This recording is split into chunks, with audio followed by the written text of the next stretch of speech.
A propósito de la situación de Alas UI que mencionábamos recién, fuentes a Telenoche efectivamente confirmaron de que están intimidando a la aerolínea uruguaya a devolver su único avión en la noche de hoy cuando retorne de su viaje a Buenos Aires. Por lo pronto, bueno, es la empresa estadounidense que le arrienda el avión la que estaría aduciendo una serie de incumplimientos económicos y formales en el contrato de arrendamiento suscrito con Alas Uruguay. En las últimas horas, los responsables de la compañía, formada por ex trabajadores de Pluna, hacen intensas gestiones a todo nivel para mantener el contrato y evitar la entrega de la misma, extremo que, a ver si lo decimos claro, implicaría el cierre obligado de sus operaciones. En la página web de Alas Uruguay solo se admiten reservas de pasajes hasta hoy y para mañana y los días siguientes explican que aún no tienen disponibilidad. Este mes la empresa también había decidido, recordemos, dejar de hacer la ruta Montevideo-Asunción, disminuyó la frecuencia de sus vuelos hacia Buenos Aires y hace una semana la propia ministra de Turismo, Lilian Quechichán, dijo que el gobierno estaba preocupado por la situación de la aerolínea de bandera uruguaya, pero descartaba toda posibilidad de aumentar su asistencia económica. Durante el gobierno de José Mujica, la empresa comenzó a operar con 3 aeronaves en aquel momento y recibió en su momento también un préstamo de 15 millones de dólares del Fondo para el Desarrollo, el FONDES. De todos modos, bueno, como decíamos, la gravedad de la situación es de conocimiento incluso del propio Poder Ejecutivo, situación que podría determinar el cierre de Alas Uruguay, porque bueno, desde el punto de vista legal no hay margen de acción para el gobierno, que ya dijo que no puede poner más dinero para la ayuda económica para esta cooperativa. Y a propósito de esta situación, bueno, estamos con el diputado del Partido Nacional, Pablo Abdala, que justamente también en estas horas ha tenido conocimiento de la situación de la aerolínea uruguaya y de incluso, bueno, ir más allá con un pedido de informes al ministro, por lo pronto, de Transporte y quizás alguna otra autoridad para entender un poco más qué puede pasar con esta cooperativa de trabajadores. Bienvenido, diputado. Muchas gracias por la invitación. Sí, efectivamente, creo que estamos frente a un hecho relevante, esto que tú acabas de describir, Soledad, es decir, evidentemente Alas UI atravesaba dificultades, venía en un proceso muy complejo en cuanto a su competitividad, en cuanto a su sostenimiento, en cuanto a su viabilidad. Este hecho, si llegara a confirmarse, que parece estar prácticamente confirmado, de que hoy realizaría los últimos 2 vuelos de puente aéreo, uno en la mañana, otro en la tarde, que ya ha sido intimado o está en vías de serlo por parte de los propietarios de este tercer avión, el último avión que estaba en operaciones, para que lo restituya, para que lo reintegre, estarían definiendo claramente un parate, una suspensión en las operaciones. Bueno, nosotros queremos analizar el tema con las autoridades con el sentido más constructivo. Nosotros fuimos críticos, sí, de todo este proceso, por más que no lo obstaculizamos en ningún momento. Yo me hago responsable porque yo como parlamentario, cada vez que hubo que levantar la mano en el Parlamento para viabilizar determinados aspectos vinculados con este proyecto, nosotros dimos los votos. Los antecedentes parlamentarios no registran una sola votación donde la oposición o el Partido Nacional haya cuestionado u obstaculizado. Siempre pedimos información.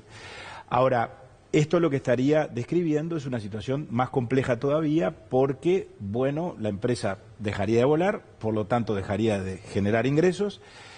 Hay un pasivo con el Estado de 15 millones de dólares, que es el préstamo del FONDES, sin perjuicio de lo que ya se invirtió o se gastó. Porque ellos tenían hasta 2 años, ¿verdad?, para comenzar a reintegrar ese préstamo. Un plazo de gracia de 2 años que está venciendo a fines de este año, o sea, no se ha empezado a amortizar el préstamo, que ya obviamente se desembolsó íntegramente y se gastó.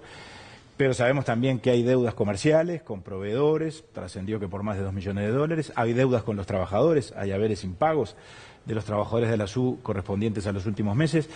Los trabajadores no son culpables de esto, los trabajadores en todo caso son víctimas de esta situación y obviamente hay que ponerse en el lugar de ellos, seguramente están pasando una situación muy aflictiva y desde ese punto de vista nosotros queremos, ¿por qué no decirlo?, ayudar o acompañar el proceso para ver cómo hace el Estado para salir de esto. Sin perjuicio de las valoraciones políticas que las hay, yo creo que hay una enorme responsabilidad del gobierno anterior, no lo vengo a decir ahora, lo venimos diciendo desde el comienzo.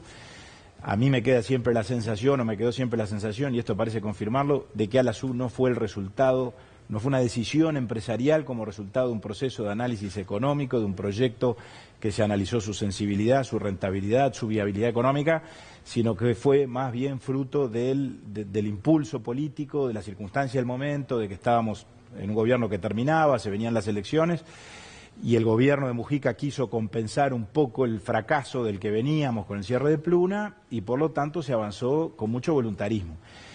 Y en la actividad comercial, en la actividad económica, no hay voluntarismo que valga. Es decir, la competencia es muy difícil en cualquier rubro y mucho más difícil es en una actividad como esta, todos sabemos, la de la aeronavegación, sí, que tiene márgenes de ganancia muy acotados. Sí, ¿no? Además, bueno, todo proyecto tiene un tiempo también para establecerse. En el caso del servicio de ALASU, consta que incluso era un servicio de calidad. Esta aerolínea tiene la particularidad de que la integra una cooperativa. En ese sentido, dentro del pedido de informes, ¿se va a buscar voces también dentro del Instituto Nacional de Cooperativismo? ¿Es un pedido de informes, no es un llamado a sala a modo de interpelación? No, por supuesto que no. Nosotros estamos pensando en darle estado parlamentario, analizar el tema en el Parlamento en función de este hecho sobreviniente. Creo que el Ministerio de Transporte obviamente tiene competencia directa, pero sin duda el INACOP, como tú sugieres, Cristian, está vinculado directamente a todo esto porque el INACOP es quien ha administrado el crédito y no solo quien a través del INACOP se han desembolsado los 15 millones de dólares, sino que INACOP realizó un seguimiento de la marcha de la empresa, controló supuestamente el destino de las distintas cuotas que se iban desembolsando, que se iban haciendo efectivas, que las mismas estuvieran efectivamente aplicadas al plan de negocios. Se supone que ALASU le debió rendir cuentas a INACOP, es decir, al Estado a través de INACOP. INACOP en realidad es una empresa paraestatal, pero obviamente de gestión pública. Entonces, la información que seguramente el director Bernini, que lo conocemos bien, fuimos compañeros en el Parlamento el año pasado, el periodo pasado, y es un hombre muy serio, la información que INACOP tiene es información relevante y nosotros queremos saber cuál es el estado de situación. No sé si la empresa se va a presentar a concurso o no se va a presentar, no lo sé, eso es resorte de las autoridades. Pero a mí me interesa saber también muy bien cómo queda el Estado y cómo queda la sociedad, porque esta no es el resultado de una empresa privada fallida, que eso, de ejemplos lamentablemente en el mundo de los negocios y en el mercado y en la plaza nacional tenemos ejemplos todos los días. Me interesa también desde el punto de vista de lo público, porque aquí hay 15 millones de dólares que el Estado prestó, que tienen que tener un retorno, tenemos que ver cómo juegan allí las garantías.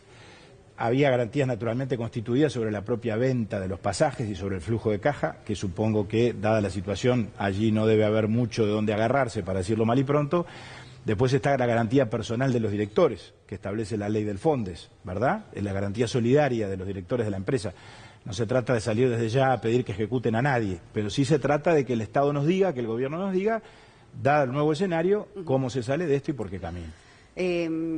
Habría todavía que ver la confirmación, ¿verdad?, de la propia empresa sobre el futuro de la misma, que supongo en las próximas horas ya se estaría definiendo con, por lo pronto, la entrega o no de esta aeronave arrendada.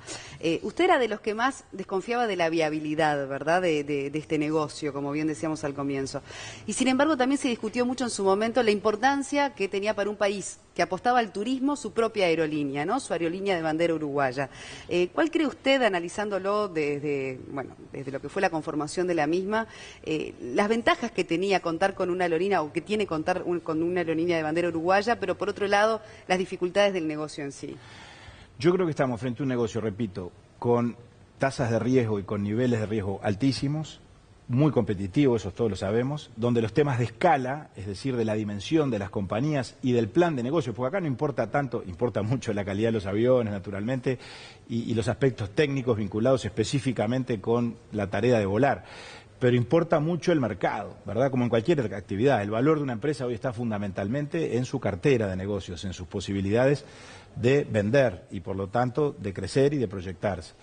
Y entonces allí es donde empiezan a jugar los problemas de competitividad muy severos. Yo nunca vi en el proceso previo a la constitución de ALASU en el Parlamento, que asistí varias veces a las comisiones respectivas cuando venían a presentarnos el plan de negocios, un plan de negocios que me resultara completamente convincente, sin ser experto en esta materia, es decir, a partir del sentido común o del esfuerzo que uno tiene que hacer como legislador a la hora de evaluar o de valorar las cosas. Lo que sí advierto también es que en esto, repito, tenemos un problema, a mi juicio, fundamentalmente de concepción. Y tenemos un problema fundamentalmente de escala que notoriamente aconteció. En cuanto a la importancia estratégica de tener una compañía de bandera nacional, yo en esto trato de no ser dogmático, es decir, no me pongo ni extremadamente liberal ni extremadamente estatista, me parece que tenemos que ser razonables. Yo no sé si hay una cuestión estratégica en tener una línea de bandera nacional. Me parece que los hechos más bien han indicado que no. Desde julio de 2012 que cerró Pluna hasta enero de este año, que es cuando empezó a volar ALASU, pasaron prácticamente 4 años.